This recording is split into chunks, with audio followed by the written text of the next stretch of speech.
On January 6, 2021, American politics experienced one of its darkest moments. Events in Washington have taken a violent and tumultuous turn in the past few hours, as thousands of supporters of President Trump stormed the U.S. Capitol building. They were there to subvert the election of Joe Biden, based on false claims that the 2020 election was rigged. The physical destruction of that day has since been cleaned up, but questions of how to repair the deeper damage to our democracy remain. Political commentators, journalists, and pundits all saw this moment as a symptom of a larger problem in American politics today: extreme polarization. Survey after survey has shown that Republicans and Democrats now view each other not simply as wrong, but as malevolent, literally a danger to the republic. The picture that's painted for us is of a country that's on the brink of a civil war. In fact, some scholars and commentators are saying we may be in for just that. We are on a glide path at this point to having to look down the barrel of possible civil war. More than 40% of Americans think a civil war is likely in the next decade. That's a big number. Is this where history will say it began? If you watch cable news or you read the op-eds, you're unlikely to find many people who disagree about the impending threat of a civil war in some form or another. That's unless you talk to Professor Will Howell. I think we are decidedly not at the brink of a civil war. Howell's a political scientist at the University of Chicago and the co-host of another UChicago podcast called Not Another Politics Podcast. On that show, he and his co-hosts interview experts from across the country about the latest political science research. And he says that when you put all the data together, the picture isn't as bleak as the media would lead you to believe. Rank partisanship isn't entirely the force in American politics that it's often said to be. Oh, and by the way, he has a lot of data to back himself up. These observations that I'm offering are not just born of what I see from where I sit, but of a lot of efforts by a lot of scholars to try to make sense of where the electorate sits vis-a-vis political elites. With the anniversary of January 6th upon us, we sat down with Professor Howell to hear a contrarian view of the state of American politics and to get some hope about its future. There are studies out there that point towards the possibility for a corrective. What does that mean, a corrective? A corrective wherein you and I can speak plainly about our disagreement and find the possibility for action to move forward that we would both recognize as an improvement over the status quo. From the University of Chicago Podcast Network, this is Big Brains, a podcast about the pioneering research and the pivotal breakthroughs that are reshaping our world. On this episode, the political science of polarization. I'm your host, Paul Rand.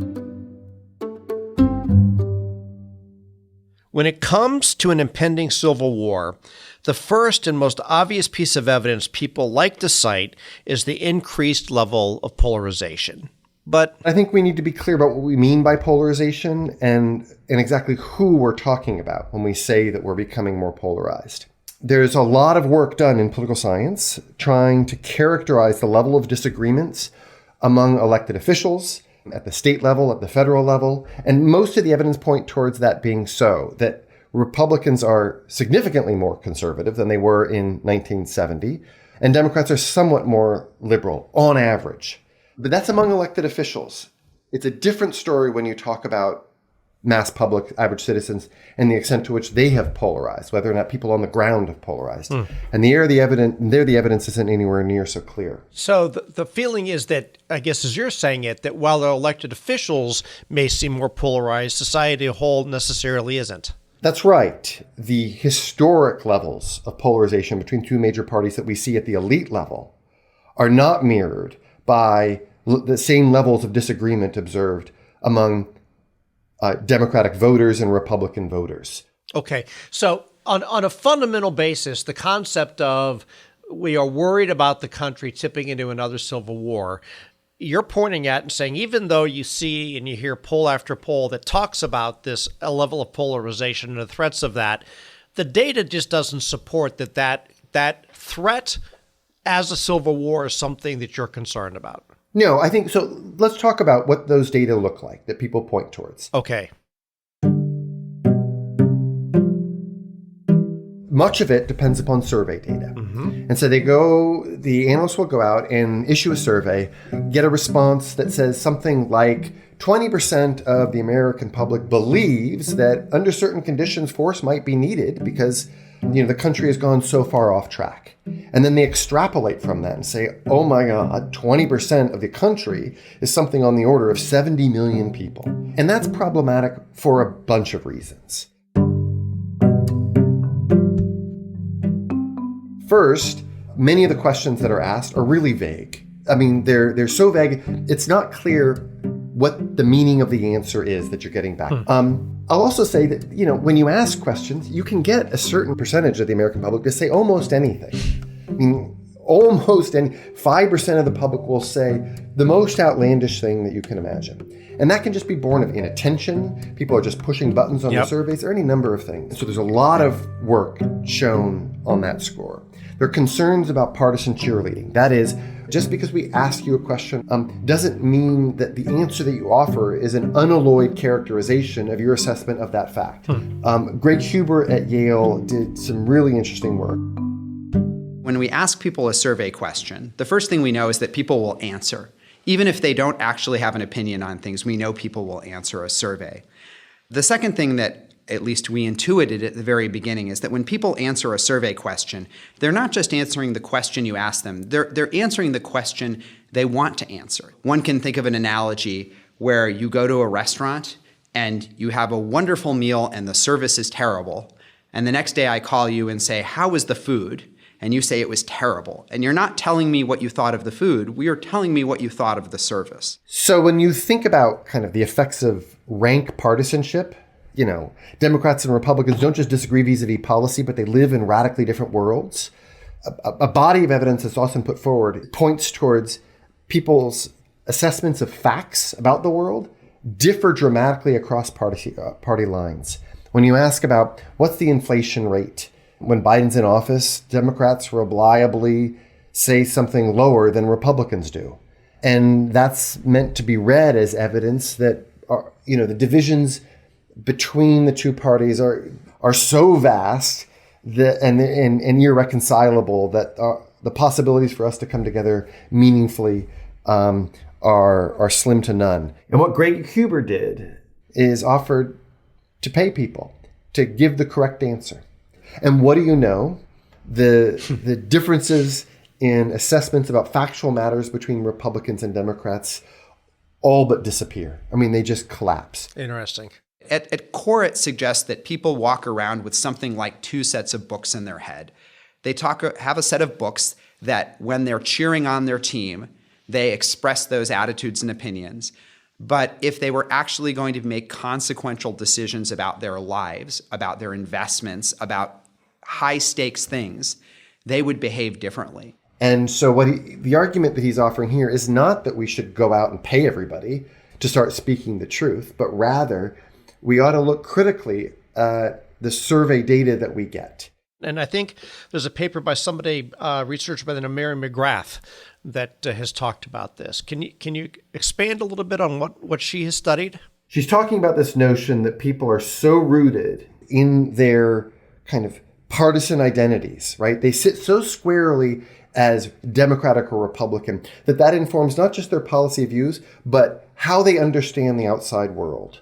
So there's some really interesting work that showed that citizens around the country adopted what are called partisan perceptual screens, wherein if a member of my own party is elected president, it isn't just that I'm excited because somebody's going to advance my policy agenda. It's that I suddenly think that the economy's doing great. And you, who lost the most recent election, look out at the world and say, oh, everything's awful. Gotcha. And that it isn't just that you think that, but that you act upon that. That informs our spending patterns in one way or another. So if you're a Republican and your party takes office, you're likely not only to say on surveys that the economy is doing better, but if you really believe that, as proof of that belief, you're also going to change your spending and saving choices. Which Mary McGrath stepped in and said, actually, not so much. That when you extend the data and reanalyze what was done in this particular study, those findings go away.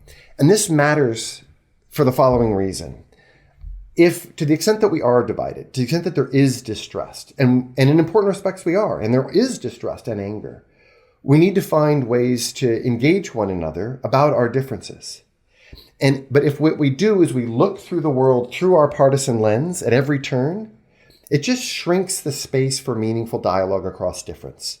And it makes it all the more harder for us to bridge our divisions. Like with the Huber paper, once there are real stakes and consequences on the line, people tend to no longer cheerlead and act with blind faith in their chosen party.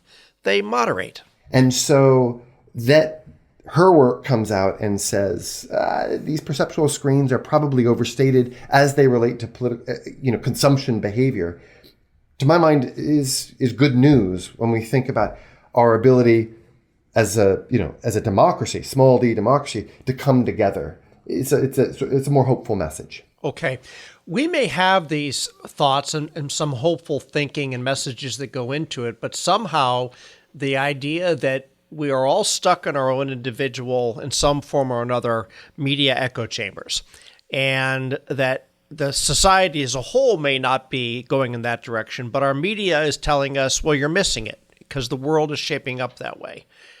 Is that accurate, or is that, again, a perceptual issue with what we're just hearing through the media? There also is, some good evidence on things like fact-checking by Ethan Porter and Tom Wood, who are graduates of the University of Chicago, and that shows that Democrats and Republicans alike, when their views about the world are corrected, when their factual views are corrected, that they routinely update their views. They don't just steadfastly reject them out of hand. I've got some work with my colleague Anthony Fowler that shows that when people are exposed to arguments from the opposition party, that they don't sort of recoil from it and reject it out of hand. There actually is a fair bit of evidence that they update. Josh Kalla out at Yale, along with his regular co-author David Brockman, who's at UC Berkeley, they did this really interesting experiment wherein they paid people who were avid consumers of Fox News to watch CNN for a month. And we actually talked to David on our podcast. The average person, I think, was watching about 6 hours of CNN. They could select up to 7. We sent out quizzes that asked them about really like superficial aspects of the coverage. And then we would pay them if they kind of got those questions right. But then he wants to track their changes in their views about a whole set of policy relevant issues and their views about the opposition party. And what he shows is that the people who switch from Fox News over to CNN moderate their views in lots of ways in the short term. I do think there's some people out there that again, make strong claims that partisans would just simply never acknowledge or, completely resist changing, updating their beliefs at all. I think our results are clearly inconsistent with that. Did he flip it around the other way of having CNN viewers watch Fox News? You know what? That was the first question I asked him, and he did not. But only because of budgetary constraints. It would be a great thing to do. You want to see, exactly what happens to liberals when they switch over and they watch Fox News. So, there are little points of hope that when you can shift people's media attention, when you expose them to new arguments and new facts, that there is still the possibility for updating and persuasion, which strikes me as all to the good when you think about the health of a democracy.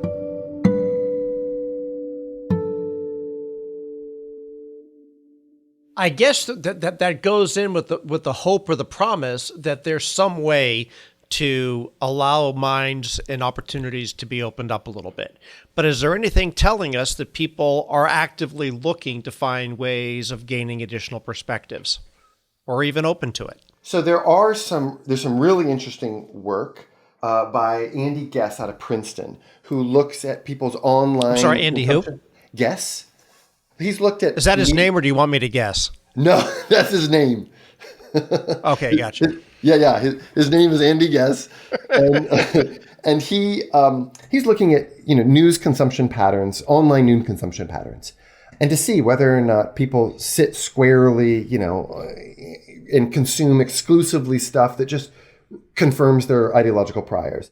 By directly measuring the visits to websites on people's devices, so desktop laptops and more available on their mobile devices, I come up with a very simple summary of the ideological slant of people's overall political media diets. So basically, I take all of these web visits and I, distill them down to a single number for each person. And then I simply look at the distribution of these numbers between mostly two groups, Democrats and Republicans. So the idea is that if, the quote unquote echo chambers are real, you're going to get Democrats clustered on the left of this hypothetical ideological continuum of media consumption, and Republicans are clustered on the right, and there's not a lot of overlap between the two. And he suggests not so much. There actually is a lot of effort by people to go across different boundaries. A surprising share of people's visits to politics or news relevant pages in the data seem to go to large mainstream portal or aggregator type sites. So AOL.com really pops out as a huge source of traffic. It was a default homepage setting for lots of people in their browsers. It has tons of news content.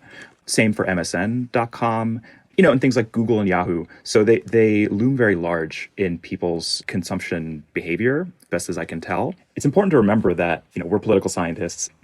Presumably, we're both very interested in politics and probably consume a lot of political media, but most people aren't like that. So far, we've talked about why polarization may not be as dire as the media suggest, because the people on extreme ends of the spectrum may not be as extreme as they appear.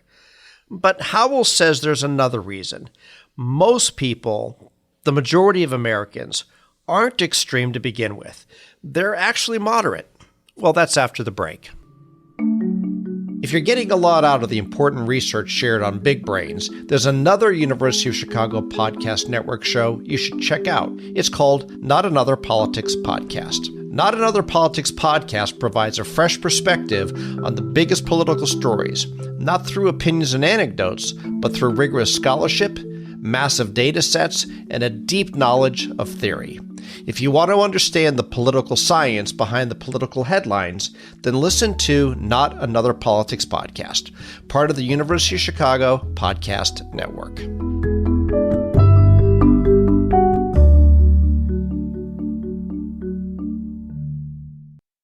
There certainly is dialogue and research that says part of this is that even though we keep hearing how bad the polarization is, in actuality, the majority of Americans would classify as moderates. Is that an accurate review? It is, and it raises a deep puzzle, which I think we should talk about. But let's start with the finding. Okay. We talked at some length about how political elites, there's widespread recognition that political elites decidedly are polarized.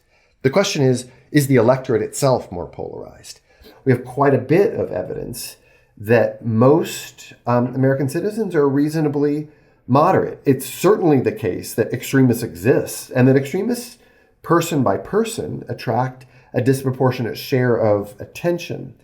But when you try to actually calculate the policy views of most citizens, they come out reasonably moderate. And maybe the best piece of evidence in favor of this comes from a recent paper, is actually a forthcoming paper in the American Political Science Review, written by Anthony Fowler, who is here at the University of Chicago and works alongside me on Not Another Politics Podcast. And he's got a paper along with a bunch of colleagues called Moderates. And what the paper does is it looks at a whole bunch of survey evidence wherein in the surveys they ask people lots and lots and lots of questions about their policy views. And what Anthony and his co-authors observe is that respondents regularly offer answers that in one instance would appear conservative and the other instance might appear liberal. And then they try to make sense of what that might mean. So for instance, when asked whether or not the minimum wage ought to be increased to $15 an hour, somebody might say no. And then when asked on another issue whether or not we ought to expand the number of things that ought to qualify for the death penalty, they may also say no. And what you might hear from that is that, look, on the first question, they might sound sort of conservative, but in the second question, they sound liberal. What do we make of that? And what they do is they say, well, there's at least three possibilities. One is that people are just flipping coins. When they're asked these questions, they're not paying much attention, and they're just sometimes answering one way, sometimes another way. Alternatively, it could be that people's policy views aren't well represented by a single dimension. That is, what their views are doesn't clearly map onto a liberal conservative dimension at all, in which case it's not clear what it might mean to be moderate, liberal, or conservative at all, because there's multiple dimensions that characterize our politics. And alternatively, what they might say saying is that no, actually, people are what they call spatial or Downsian respondents. That is, they really do sit at the kind of center of the political spectrum. And it is the case then that their views are reasonably moderate, in which case we would expect them to offer a set of both liberal and conservative answers when you look across policy, different policy items.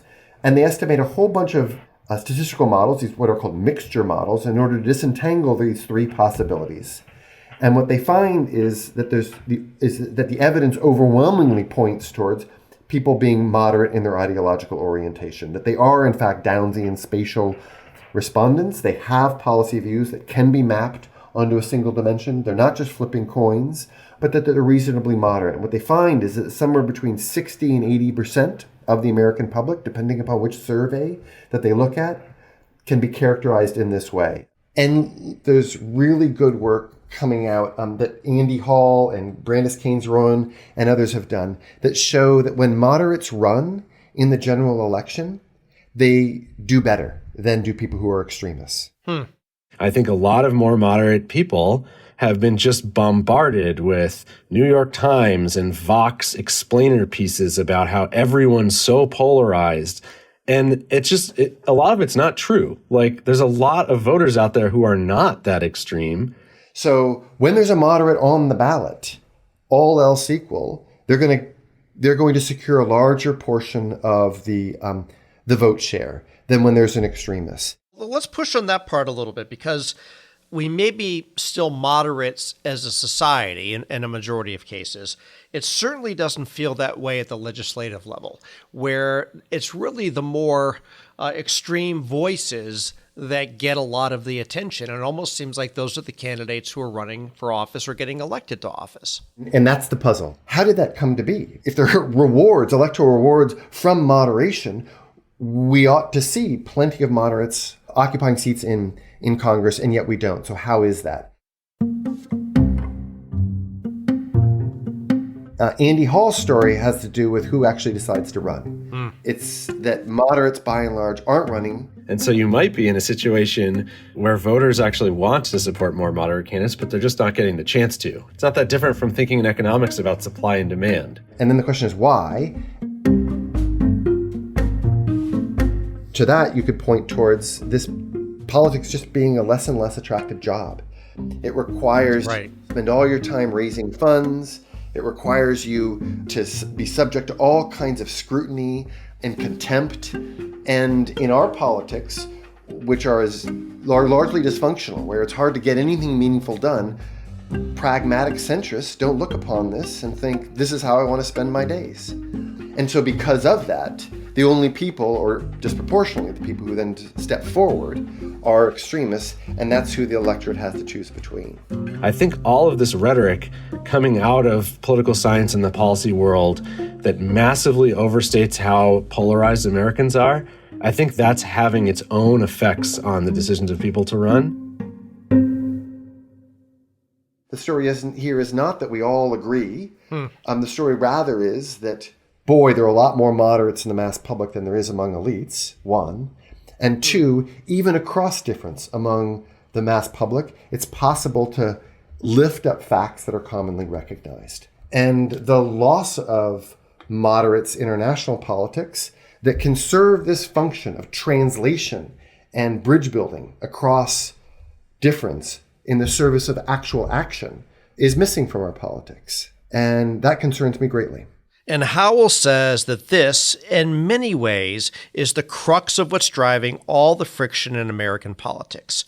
If most people are moderate, but their elected officials are all on the extreme ends of the spectrum, it causes gridlock and cynicism and anger.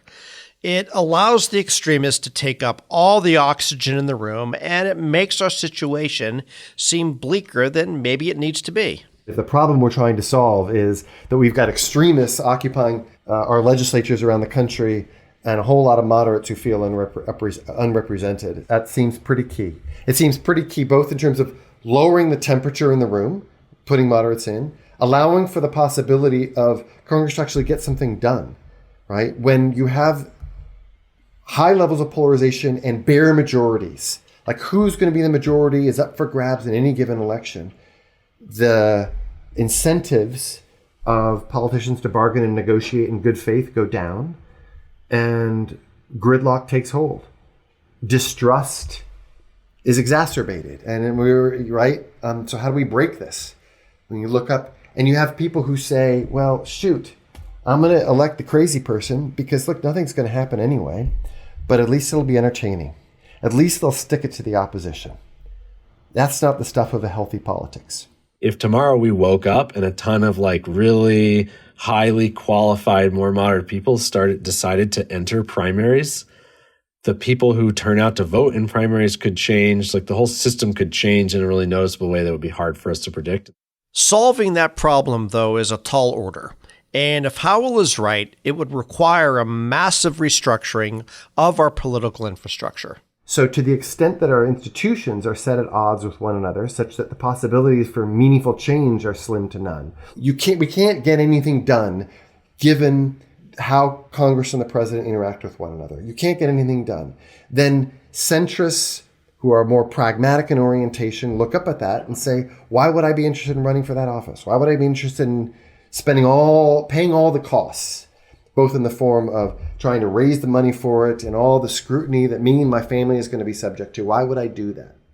Whereas the extremists say, hey, that's a great platform that I can, right. I'm not interested in actually getting anything done. I just want to scream and holler. And so they're perfectly willing to run.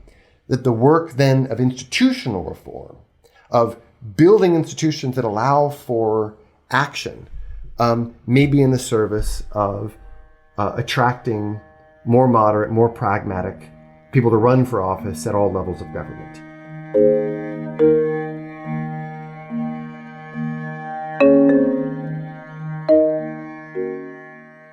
So we're by no means out of the woods, but at least for today, and at least what the data is telling us, is there's a lot of noise out there, but the threats of, at least in the short and medium term, of it spilling into a broader problem for us, i.e. a civil war, is not something that's worrying to any overarching degree. That's not what I'm concerned about, and I'm concerned a whole lot about our democracy. Yep. The concern, I get the concern for saying, and part of what sits behind the concern about, well, we might be going down the road to a civil war or mass violence is meant to be kind of a wake-up call for us all. Hey, something, don't sit on your heels. And I get that and identify with it.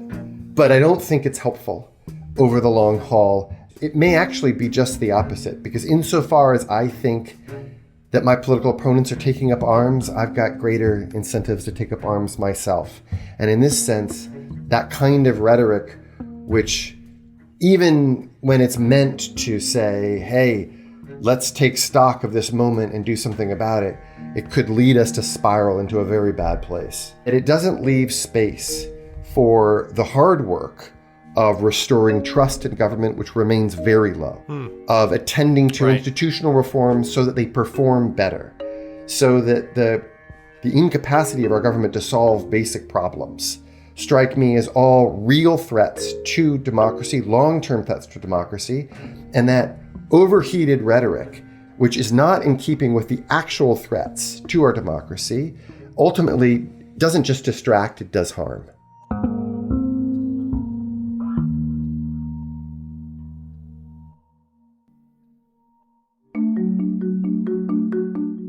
Big Brains is a production of the University of Chicago Podcast Network.